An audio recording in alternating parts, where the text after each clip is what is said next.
My ex-husband stood in court defending me. My ex-husband is a professional and a very well gentleman, I suppose they'd call it. Never raised a finger. Good man. I just happened to have one relationship that went the wrong way.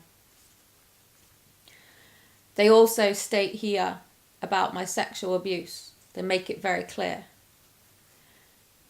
that she was sexually abused by an adult relative, male relative. Wasn't adult, I've just explained he wasn't that much older than me. Again, they get paperwork wrong. Her mother did not believe her, in brackets, when she was told about it.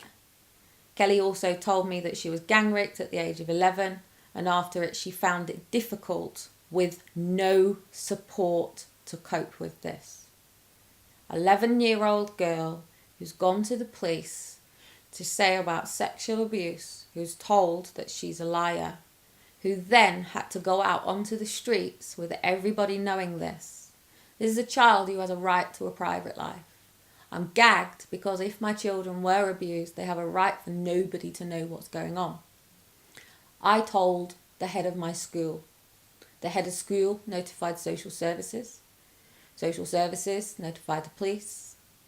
About 15 people informed of my life here, who have meetings about me without me in that, who continue to talk to other people, who build smoke screens, who have meetings about me. Never do they talk to me. Never do they even ask me what's going on. All goes onto a piece of paper, and then people read about you from your piece of paper. This is called your straw man. When you are born, you are registered at birth with a birth certificate. And you are given a name. It's your name. Be in capital letters. Get your credit cards out, your debit cards, driving licence. It will all be in capital letters. It becomes a second person of you. What's on the paperwork is their truth. This is the picture that they paint of you. Now, when your children are taken, and I will tell you straight, if they do not have a court order, they cannot take your children from you. If a social worker says she's taking the children, you do not let her in the house. The police are telling you they're coming to get your children and they have not got a court order. You shut the door and you ring the police and you tell them you're being harassed. You ask for the court order. If there is no court order in front of you, you do not let your kids go. They will try to take your kids out kicking and screaming. Watch YouTube videos, see what they do. Don't. You look your child in the eye and you tell them what's going on. You tell them that you love them and you are doing everything to get them back. You will be thrown into a 6-month process where they will pull up every record on you. And by time at that end of that record, your children will be put up for forced adoption if they're under 5. If they're not under 5, they're not adoptable quick enough. All the funding in this country at the moment, and don't forget this is based on the fact that children removed are abused. They don't take into consideration that many of them are innocent. And that's why I'm doing what I'm doing. I'm innocent, and so are thousands of other parents. Families are being broken to pieces. This doesn't end. Once your children are gone, you don't just hop, skip and travel the world and say, thank fuck I'm free of them brats. If you think your kids are a brat, you don't deserve kids in the first place. We don't sterilise people. We're not China. We don't confine how many children people can have. If you can't afford your children, make more money. Our children deserve a voice. My children deserve a voice. The last time I saw my daughter, she pushed me into a toilet and she begged me to take her home. She pushed me onto the floor because when you're in contact, you're supervised. You can't even take your daughter to the toilet by yourself.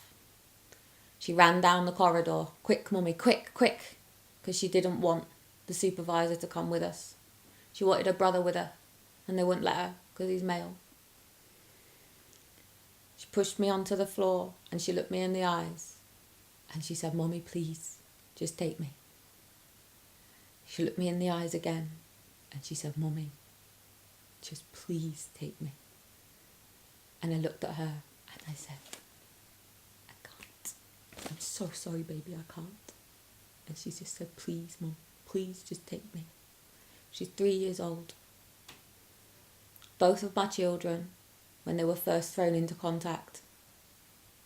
Both I used to have to put into the car seats with my knee into their stomach, strap them in and watch them scream as the social workers took them back off to the foster carers. People who I knew were abusing my children. I couldn't do anything about it. It pains me every day that I'm completely powerless to walk up to my children and just take them as my daughter has asked. As a mother, I need to do what's right for my children. And I will be just taking my children. I'll play your game and I'll see you in court on the 28th of June. Not 28th of June. Took my kids in June. 21st of June, you took my kids. You took them for forced adoption. And I'm talking to you, District Judge Andy Shaw. You took my babies. You fucked with the wrong mother. You lied on paperwork. You're not even qualified to read a psychological report. But guess what? I am. This paperwork paints a picture of somebody that doesn't even represent me. There's stuff that's true, and it's fine. I accept that. I believe in personal responsibility. I believe in judgments. I believe in justice, and I believe in truth. I am Asperger's, apparently, and I do have Ehlers-Danlos syndrome. But I'm a bloody great mum. And you can look at any of my children to know that. But when you took my kids, you destroyed them. And the things that you've done. And guess what? I'm going to do this video today. But there's going to be so much information that comes out over these next coming years. In 2010, I wrote a 5-year plan. I know exactly where I will be in 2015 in October. Because I planned this. I planned it to set a new standard in this country. I'm the director of Step Up Britain. I'm also the director of Love Great Britain. I'm also the director of many little projects that go on in countries. So Love Preston, Love Leyland. Like I said, I love my country and I will do anything to protect it and the people that are in it. And I will not allow this injustice to continue. Now, the difficulty is there's a massive, big amount of apathy in this country and people haven't got the confidence to go up against it and stand against our country.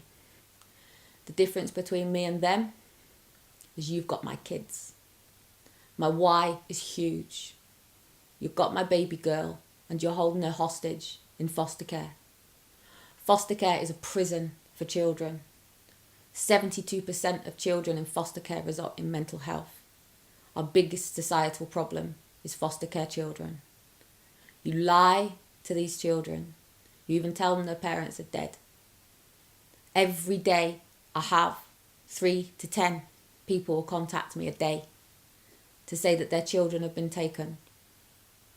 I own a number of Facebook pages. They've got my kids, social services have got my kids. And if any person has had their children taken, I urge you to go onto this page so I know the numbers of people who social services have got their children. I also own foster care. No, I don't. I will do. Take over foster care too, just giving me an idea. But I also own Forced Adoption Exposed. And the reason that I have this page is because between the 4th and the 7th of November is National Adoption Day. Now at the moment I'm facing court and I've got every intentions of overturning what's going on in court. I've educated myself and I've prepared myself for this day. As you know, I'm breaking my gag because this gag shouldn't even exist. You shouldn't even have my kids. They lied to get my children. All of this that is against me is my Facebook pages. This picture, I don't know if you can see it, is putting me in prison for 2 years. Basically just says, abolish forced adoption. It's a picture of my son Aaron and my daughter Faith. You can see their picture on the They've Got My Children page. There's a picture of them before and after, with their souls ripped out of them and destroyed since they've been away from their family. The brothers, there's a massive big family who have lost 2 children. Does your family and your friends miss you? Kidnapped by social services, 13th of December. Please help my children come home. When my children are selected for adoption, it becomes a very, very different world and a very, very different, harder fight. But like I've said, if you adopt my kids, I'm still coming for them. I will not let any person raise my babies. They're mine, and they're my responsibility. I brought them into this world, and I will be the one with them when they leave this world if I don't go before them. And even if I go, my children will be by my side. My daughter has a scar to the top of her head where she fell down some stairs at a train station. If my children are kept away from me, my daughter will look in the mirror every day not knowing how she got that scar. My children will grow up every day not understanding why they are with somebody else. And I will not allow this to continue. I also own another page called Home for Christmas, where I've made it very, very, very clear. If my children are not home by the 13th of December, I'll come get them myself, and I mean it. I will knock on the door of the foster parents, and I will give my children the opportunity to come home with me. And you've got 72 hours where I'll have you in court, and I will submit all this paperwork and all this evidence. This is a miscarriage of justice. This is tort law, where social services have dropped my family below the threshold that give them the power to take my children from me. Well, only I have the power to do what I want to do, and I choose that my children will be with me for Christmas. I will not spend Christmas Eve knowing that my children are going to bed wondering where their mom and their brothers are. I'm in a new relationship and my partner supports me. Now, should he be laying with me on Christmas Eve, rocking me in his arms as I cry, not knowing where my children are, I'm the sort of mum when my kids go out the door that I will ask, who are you going with? What are you doing? And I know everything about my kids. I have a relationship with my kids. There's nothing that I don't know. There's nothing that they can't talk with me about. And there's nothing that I can't suss out when they're struggling with some stuff. I do their homework with them. I educate them. I teach them. I show my kids a world that many people don't get to see. I have no barriers